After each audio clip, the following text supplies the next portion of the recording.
ابو امامہ الباہلی سے روایت ہے کہ نبی کریم صلی اللہ علیہ وسلم نے فرمایا، کیا میں تمہیں شب و روز اللہ کے مسلسل ذکر کرنے سے افضل ذکر نہ بتاؤں؟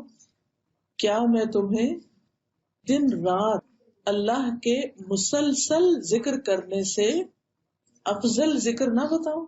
یعنی ایسا ذکر جو اس سے بھی بڑھ کر ہو کہ جو شخص دن اور رات ذکر کرتا ہی چلا جا رہا ہے.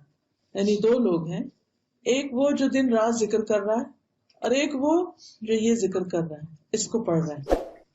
اس تسبیح کا پڑھنا اس سے بھی افضل ہے. تو یہ کارڈ آپ کو جو دیا گیا ہے، اس کو آپ لے جا کر یا تو اپنے فریج پہ لگا دیجئے یا اپنے بیڈ روم میں سائڈ ٹیبل کے ساتھ کہیں لگا دیجئے. کوئی بھی ایسی جگہ اس کا انتخاب کیجئے کہ جہاں لازماً آپ کی نظر اس پہ پڑے. اس سے فائدہ یہ ہوگا کہ پھر آپ اس کو پڑھنا نہیں بھولیں گے. اور اگر آپ یہ پڑھ لیں گے تو انشاءاللہ اگر باقی اوقات میں آپ کسی مصروفیت کی وجہ سے اللہ سبحانہ وتعالیٰ کا ذکر نہ بھی کر سکے تو انشاءاللہ یہ کمی پوری کر دے گی. ٹھیک ہے، تو بہت ہی کام کی فائدے کی چیز ہے. اور ویسے بھی ہم سب جانتے ہیں کہ اللہ کا ذکر دلوں کے اطمینان کا باعث ہو. تو ہم سب مل کے اس کو پڑھتے ہیں. میں آپ کو کہلواتی ہوں، ایک دفعہ آپ اس کو پڑھ لیجئے تاکہ اسپیلنگ وغیرہ ٹھیک ہو جائے. الحمد للہ عدد ما خلق، الحمد للہ عدد ما خلق، الحمد للہ ملء ما خلق، الحمد للہ ملء ما خلق، الحمد للہ عدد ما فی السماوات وما فی الارض، الحمد للہ عدد ما فی السماوات وما فی الارض، الحمد للہ عدد ما احصى کتابہ، الحمد للہ عدد ما احصى کتابہ، والحمد للہ علی ما احصى کتابہ، والحمد للہ علی ما احصى کتابہ، والحمد للہ عدد کل شیء، والحمد للہ عدد کل شیء، والحمد للہ ملء کل شیء. والحمد للہ ملء کل شیء. اس کا ترجمہ ہے، میں اللہ کی تعریف کرتا ہوں اس کی مخلوق کی گنتی کے برابر. مخلوقات میں کیا کیا ہے؟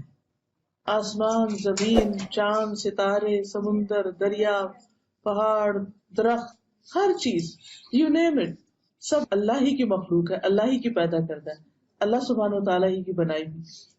اب آپ دیکھیے کہ ایک تسبیح آپ وہ کرتے ہیں جو آپ اپنے ہاتھ سے کرتے ہیں، ہاتھ سے سبحان اللہ سبحان اللہ سبحان اللہ، الحمد للہ الحمد للہ الحمد للہ، بہت اچھی بات ہے.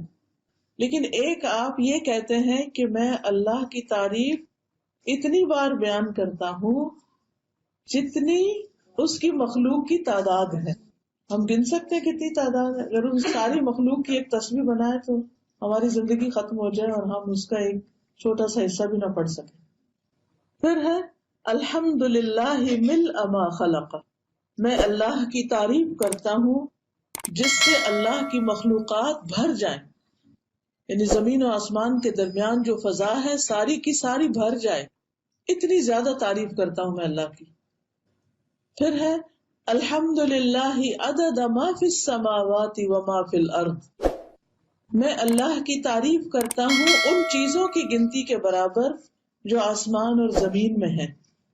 کوئی شخص یہ کہہ سکتا ہے کہ بھئی ابھی تو ساری مخلوق کی بات ہو گئی، تو پھر اس کے بعد دوبارہ آسمان اور زمین کی الگ الگ کیوں بات ہو رہی؟ تو ایسا ہوتا ہے، کلام کا ایک اسلوب ہوتا ہے کہ کل کے بعد جز کی بات بھی ہوتی ہے، پھر اس کی تفصیل کی بات بھی ہوتی ہے. کیونکہ جس انسان کا دل بھرے ہی نہ اللہ کی تعریف کر کے، پھر وہ مختلف طریقوں سے اپنے جذبات کا اظہار کرتا ہے اور اس بات کو دہراتا ہے.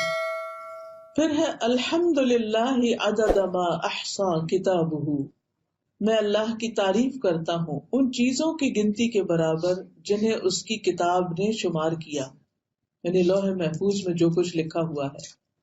والحمد للہ علی ما احصا کتابہ، اور میں اللہ کی تعریف کرتا ہوں اس پر جو اس کی کتاب نے شمار کیا، یعنی اس کی کتاب نے کیا کچھ نہیں لکھ چھوڑا. لوح محفوظ میں کیا کچھ لکھا ہوا ہے؟ کل کبیر و صغیر مستطر. تقدیر پر ایمان لانے کا حصہ ایک یہ ہے کہ ہم اس بات کو مانیں کہ سب کچھ جو بھی ہے اللہ نے بنایا، سب چیزیں جو اللہ نے بنائی وہ اللہ کے علم میں ہے. اللہ سبحانہ وتعالیٰ کے علم سے چھپی ہوئی کوئی بھی چیز نہیں. کوئی بھی چیز زمین یا آسمان کی چاہے ذرے کے برابر ہو، اللہ کے علم سے غائب نہیں ہو سکتی. سب کچھ اس کو معلوم ہے.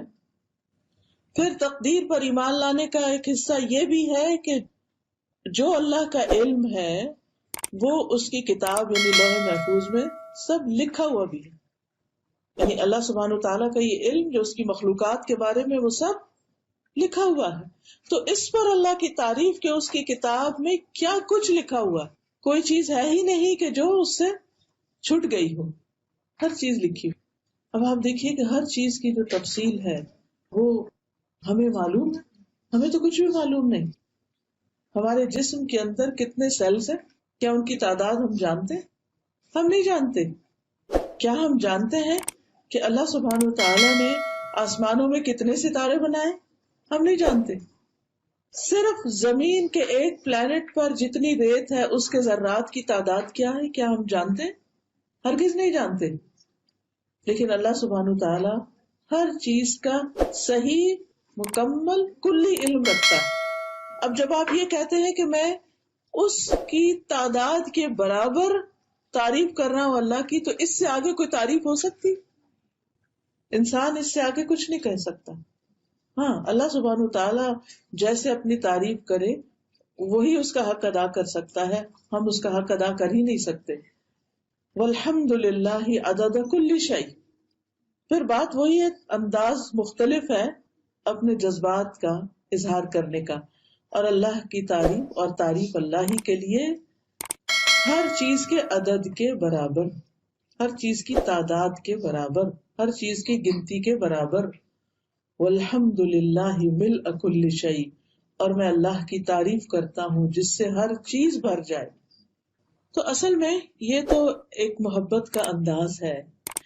جو شخص اللہ سے محبت کرتا ہے وہ اس کی تعریف کیے بغیر رہ ہی نہیں سکتا. دیکھیے، ہم جس سے بھی محبت کرتے ہیں، کوئی بھی چیز آپ لیجئے اللہ ہی کی بنائی ہوئی چیزوں میں سے، کوئی پھول ہے، کوئی پہاڑ ہے، کوئی درخت ہے، کوئی انسان ہے، کسی بھی چیز سے جب ہم محبت کرتے ہیں تو پھر لا محالہ ہماری زبان پر اس کی تعریف آتی، اور ہم اس کی تعریف کرتے ہوئے تھکتے ہی نہیں، کرتے چلے جاتے ہیں. کبھی ایک انداز سے، کبھی دوسرے انداز سے. آپ نے دیکھا ہوگا کہ ماں کو اپنے بچے سے جیسے محبت ہوتی ہے تو وہ اس محبت کے اظہار میں اس بچے کے کتنے کتنے نام رکھ دیتی ہے اور کیسے کیسے اس کو بلاتی، اور پھر بھی اس کا دل نہیں بھرتا. یہ قدرتی سی بات ہے. تو جس شخص کو اللہ سبحانہ و تعالیٰ سے محبت ہو، پھر یہ ہو ہی نہیں سکتا کہ وہ اس کی تعریف کرتے کرتے کبھی تھکے یا اس کی تعریف سے کبھی اس کا دل بھرے. دل بھر ہی نہیں سکتا. ہم حق ادا کر ہی نہیں سکتے. لہذا یہ ایک چھوٹا سا اظہار محبت ہے، اظہار تعریف ہے، تعریف کا ایک انداز ہے جو ہماری زبان تو بیان کرنے سے قاصر ہے. یہ بھی اللہ کے رسول صلی اللہ علیہ وسلم کا ہم پر احسان ہے کہ انہوں نے ہمیں یہ الفاظ سکھا دیے. اب ہمارا کام بس اتنا ہی ہے کہ ہم ان کو پڑھ تو لیں، اور سمجھ کے پڑھیں گے تو اور زیادہ اجر و ثواب ہوگا. اور اگر ہر روز کم از کم ایک دفعہ اس کو پڑھ لیں، زیادہ دفعہ بھی دل چاہے تو زیادہ دفعہ پڑھ لیں، لیکن کم از کم ایک دفعہ پڑھ لیں تو فائدہ آپ ہی کو ہوگا. دل آپ ہی کا سکون میں آئے گا اور دل آپ ہی کا خوش ہو جائے گا. تو اس میں بخل نہ کیجیے گا. اللہ سبحانہ وتعالیٰ کی تعریف میں بخل نہ کریں. اور پھر ہم جب لوگوں کی تعریف کرتے رہتے ہیں تو بعض اوقات اللہ کی تعریف بھول جاتے ہیں، پیچھے چلی جاتی. کبھی اس کی بات، کبھی اس کی بات، کبھی اس کی بات. ہماری باتیں عام طور پر کیا ہوتی؟ یا کسی کی غیبت ہوتی یا کسی کی تعریف ہوتی. اللہ کا ذکر کم ہی کرتے. تو اس کمی کوتاہی کا ازالہ اسی طرح ہو سکتا ہے کہ ہم کم از کم ایسی دعائیں پڑھتے رہیں. ٹھیک ہے؟ پھر اب ہم سمجھ کے اس کو دوبارہ پڑھتے ہیں. الحمد للہ عدد ما خلق الحمد للہ ملء ما خلق الحمد للہ ملء ما خلق الحمد للہ عدد ما فی السماوات وما فی الارض الحمد للہ عدد ما فی السماوات وما فی الارض الحمد للہ عدد ما احصى کتابہ